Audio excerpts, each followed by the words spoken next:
Hello, friends, and welcome to another episode of the This Is Gonna Hurt podcast with Jay Gordon Duncan. And if you're wondering why the J, the answer is I'm not a bagpipe player. And if that joke doesn't make any sense to you, I encourage you to check out episode 0, where I explain that joke as well as the purpose of the This Is Gonna Hurt podcast, where we talk about faith, family, fitness, finances, and sometimes fun. Friends, thank you so much always for tuning in and listening. I just begin every episode thanking you so much. I appreciate your just faithfulness over the years. This is episode 5 something, 5, 10, 11, or 12, not even quite sure. But I'm thankful that some of you watch, some of you listen, and that some of you have been here for years. Thanks so much. And also, thank you for your feedback on last week's episode. Last week I gave the alternative to complaining and talked about what it looks like to get better. To improve your skills, to get better at what you do, to become impervious as much as possible to circumstances. And I appreciate that. I think the feedback was a little bit less than usual. It's more of a straightforward, like, hey, guys, when it comes down to it, we've got to get better. I would love to have heard a little bit more if you get a chance to check that one out. But again, I do appreciate the folks who commented, liked, and gave me some feedback. As always, you guys are the greatest. So this week, I want to do something a little different. It is college graduation season. My family is in the midst of 3 graduations. We had Landry's graduation on Thursday from the Paul Mitchell School, and she got certified in hair and makeup. We're incredibly proud of her. I teared up over that one, definitely. And then yesterday, Meredith's graduation from VCU. We were at her school's, like her specific department, her department's media and culture. Meredith has a public relations degree with a German minor. So we went to their graduation. It's not the giant one, it's one specifically for school. That's the one that meant the most to her. And we enjoyed that last night. But right now, wow, college graduation ceremonies are a bit of a mess. There have been multiple graduation ceremonies that have been canceled due to protests. Then there was the unfortunate incident of one school that canceled their ceremony with packed auditorium because there wasn't enough room for the families to attend, and a near riot happened outside, smashed glass and that kind of thing. Then there was another university whose announcer of each graduate was given a phonetic spelling of every name, and the most common names were butchered. And it's just a mess. And so today is Meredith's large VCU graduation, which we're not going to attend. There's going to be protests there, and it has potential to turn into a mess. And Meredith, really, the one yesterday was the one that was important to her. It was she was surrounded by classmates and people she knew, and it was her department.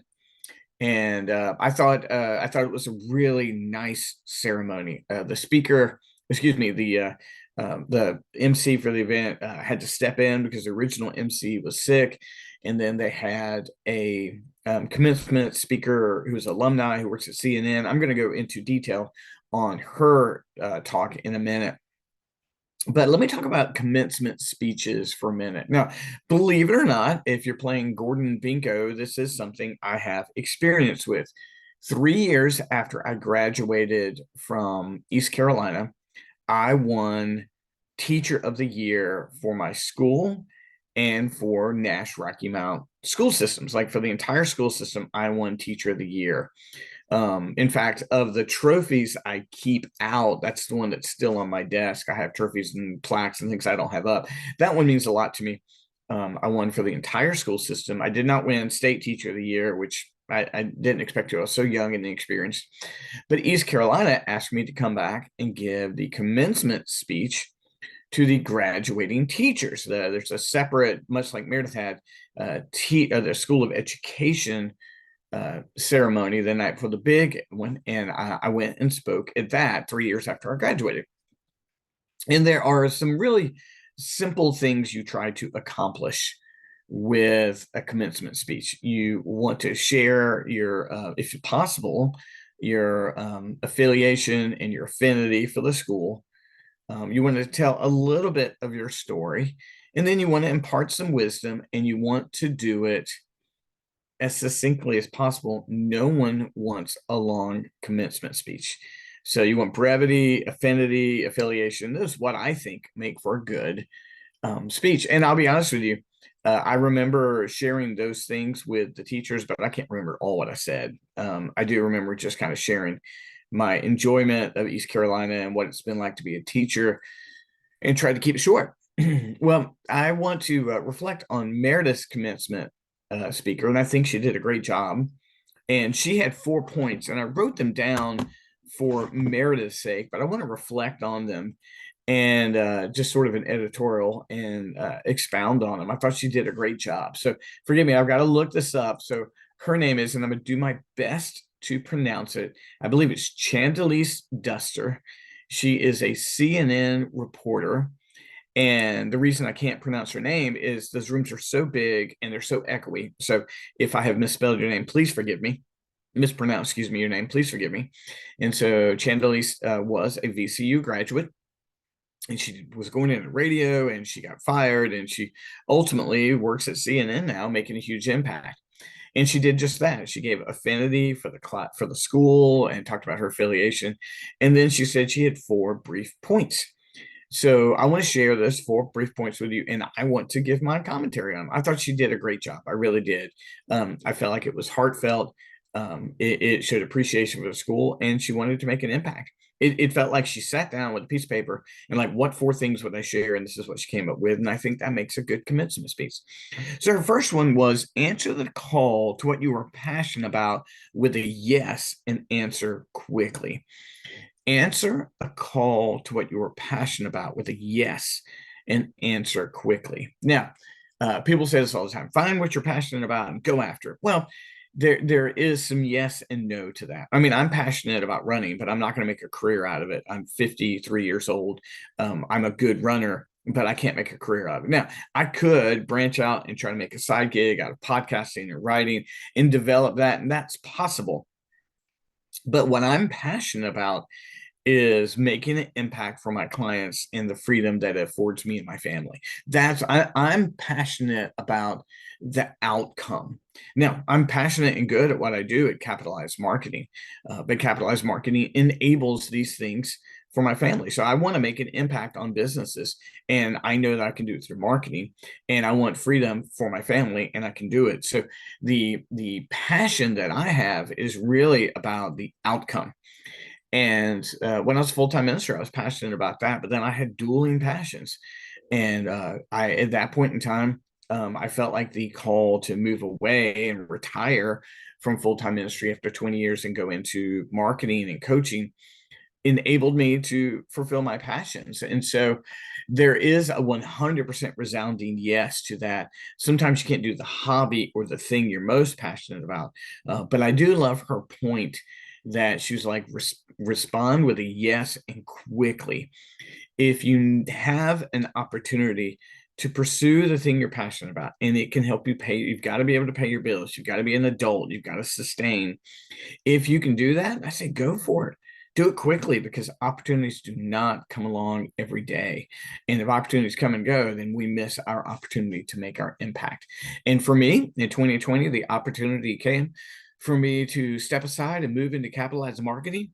And I had to say yes, or that opportunity would pass. If I hadn't said yes at that point in time, I truly believe the opportunity to do what I'm doing would have passed.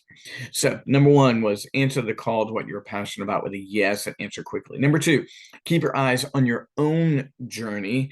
Don't get distracted by anyone else's. This is great advice: keeping your eye on your own journey and not being distracted by anyone else's. It's very tempting to look out at the landscape and see people's success or perceived success, and see how quickly it seems to come.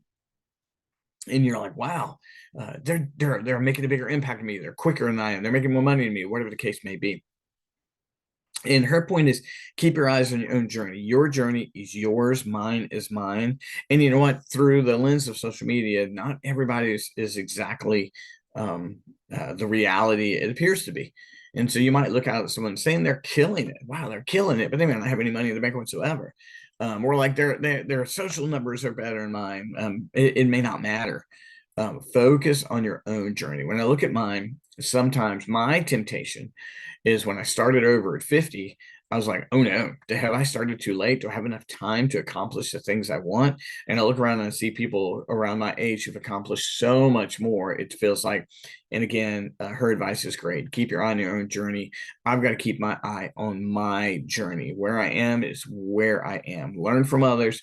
Never be a hater on what they're doing. Be excited and supportive of what other people are doing. Great advice. Number 3, don't shrink or let anyone else make you feel small. I agree with that. Now, we don't need to walk through this world, smashing glass all the time, but there's no reason to let anyone make you feel small. Now, if you're being disruptive or you're being rude, or things like that, being corrected is not someone making you feel small, But if you're out there on your own journey, and there's belittling people, they can't make you feel small. I'll give you an example.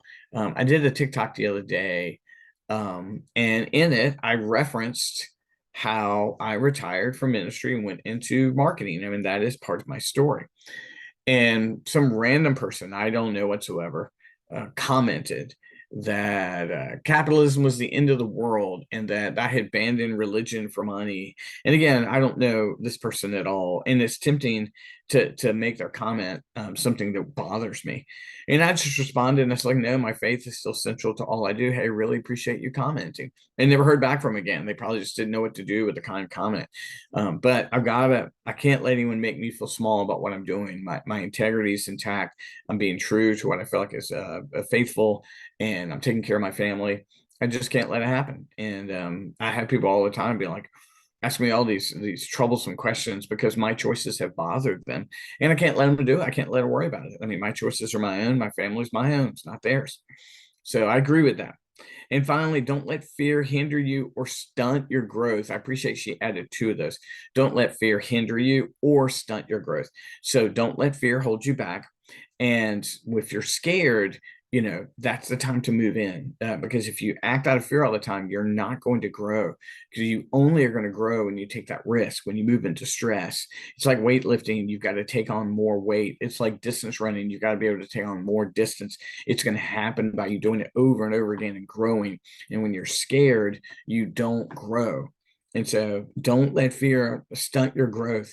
Move into that challenging thing, sign up for that program, get that coach, take that next step. Don't let fear hold you back. And so I just really got to commend our speaker. Again, I want to make sure I get her name right. I believe it's Chandelis Duster. I've got to commend her. I'm not familiar with her, but I thought she did a great job. These are 4 succinct points that I resonated with. Again, they were: answer the call to what you are passionate about with a yes and quickly. Number 2, keep your eyes on your own journey. Number 3, don't shrink or let anyone make you feel small. And number 4, don't let anyone hinder you or stunt your growth. I feel like this is great wisdom. It was nicely done, nice and succinct. That's what you expect. I mean, she's a pro. I mean, she's on national television all the time. So you'd expect her to be a pro, and she was. So we had this nice moment with Meredith. She had some friends there. And then we all went out and we went to her house and celebrated. And then we went out to eat. And it was just a nice, fun evening. It was a wonderful time. So guys, if you've got commencement speeches to go to, I hope they are safe. Please take care of yourself. Look out for everybody who's with you. I wish commencement speeches didn't have all this stuff going on right now, but it's the reality of where we are. All you can do is take care of yourself and your family. Please do so. As always, friends, if you want to know more about what's going on with me, or you'd like to set up an appointment, go to capitalizeyourbest.com. That's capitalizeyourbest.com. You can set an appointment with me with the lower left-hand corner. Click on that. I've got some seminars coming up this Wednesday in the Capitalize Your Best group. I have a Getting Over the Habit of Being Yourself seminar. And I just announced a seminar for the following week, either the 23rd or the 25th. That's the Capitalize Your Sales Process seminar. That is a realtor real estate agent seminar only. You can attend online, but in person, it's for real estate agents or realtors only. Guys, thank you so much for tuning in. CapitalizeYourBest.com help you find me. As always, I appreciate you, and I can't wait to see you again next week. Thanks so much.